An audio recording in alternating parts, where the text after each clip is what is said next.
So make your confession, and I will listen with a great sense of fraternity. Don't laugh. Yes, you are a difficult client, I saw that at once. But you'll come to it inevitably. Most of the others are more sentimental than intelligent. They are disconcerted at once. With the intelligent ones, it takes time. It is enough to explain the method fully to them. They don't forget it, they reflect. Sooner or later, half as a game and half out of emotional upset, they give up and tell all. You are not only intelligent, you look polished by use. Admit, however, that today you feel less pleased with yourself than you felt 5 days ago. Now I shall wait for you to write to me or to come back.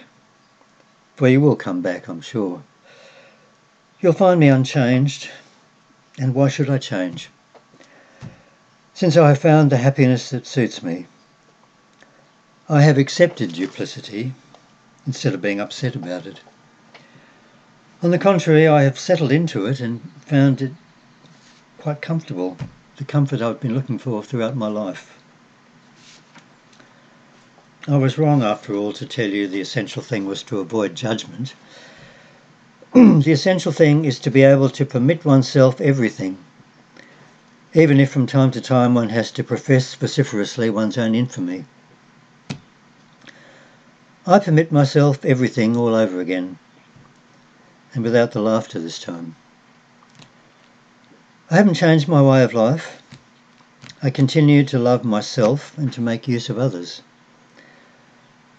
Only the confession of my crimes allows me to begin again lighter in heart and to taste a double enjoyment, first of my nature and secondly of a charming repentance.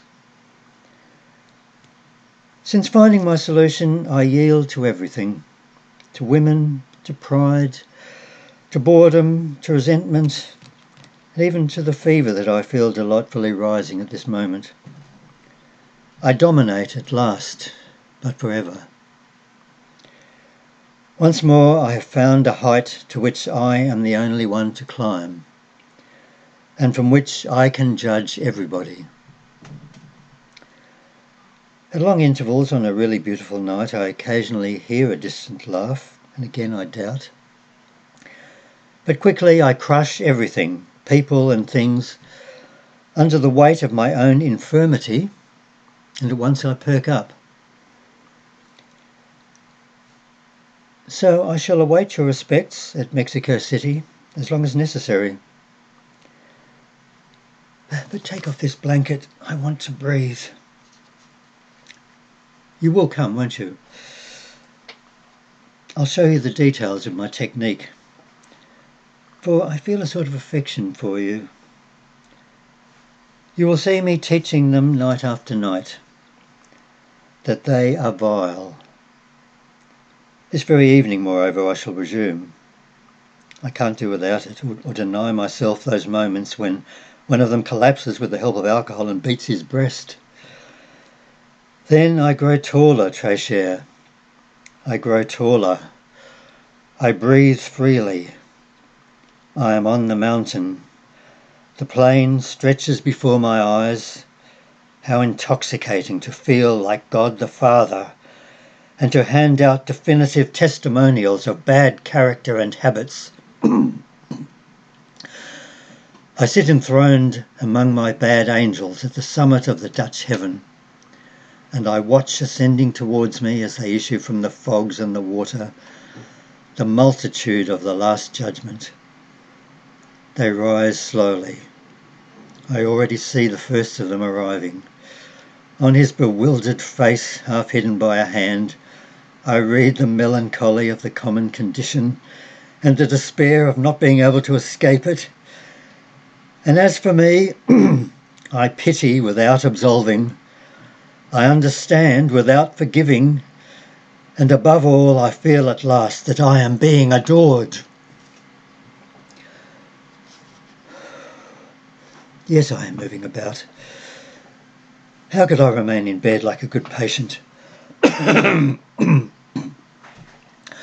I must be higher than you, and my thoughts lift me up.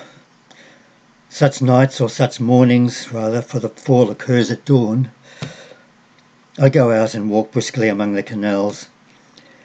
In the livid sky the layers of feathers become thinner, the doves move a little higher, and above the roofs a rosy light announces a new day of my creation.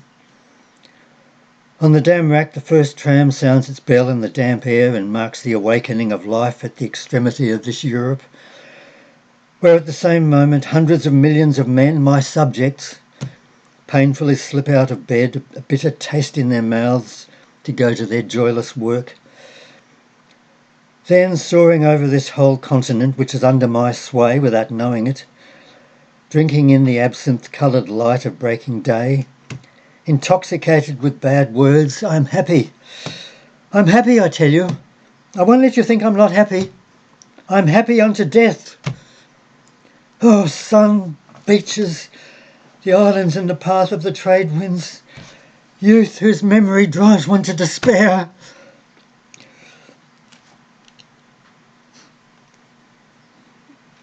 I'm going back to bed.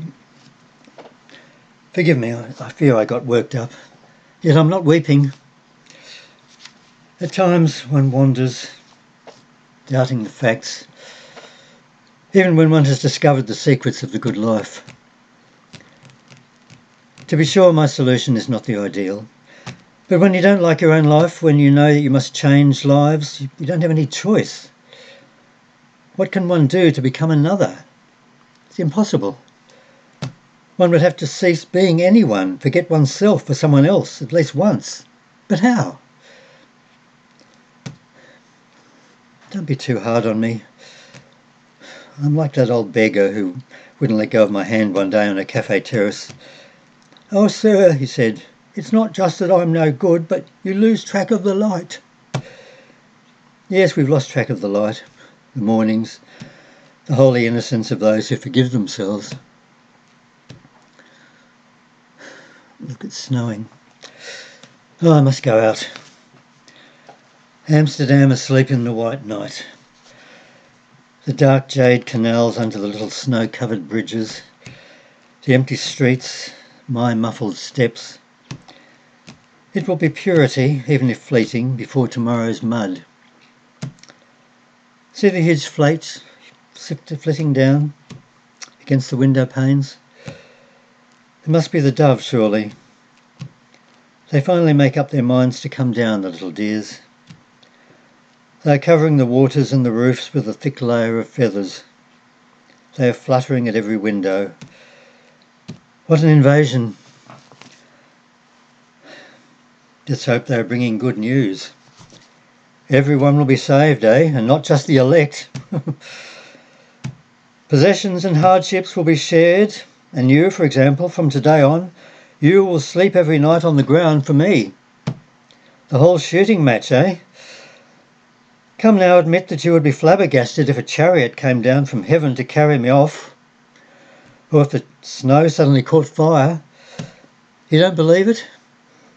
No more do I. Still, I must go out. All right, I'll be quiet. Don't get upset. Don't take too seriously my emotional outbursts or my ravings. They are controlled. Why, now that you're going to talk to me about yourself, I shall find out whether or not one of the objectives of my absorbing confession has been achieved. I always hope, in fact, that my interlocutor will be a policeman, and that he will arrest me for the theft of the just judges. For the rest, am I right? No one can arrest me. But as for that theft, it falls within the provisions of the law, and I have arranged everything so as to make myself an accomplice. I am harbouring that painting and showing it to whoever wants to see it. You would arrest me then. That would be a good beginning. Perhaps the rest would be taken care of subsequently. I would be decapitated. I'd have no more fear of death then. I'd be saved. Above the gathered crowd you would hold up my still warm head so that they would recognise themselves in it, and I could again dominate. An exemplar, All would be consummated.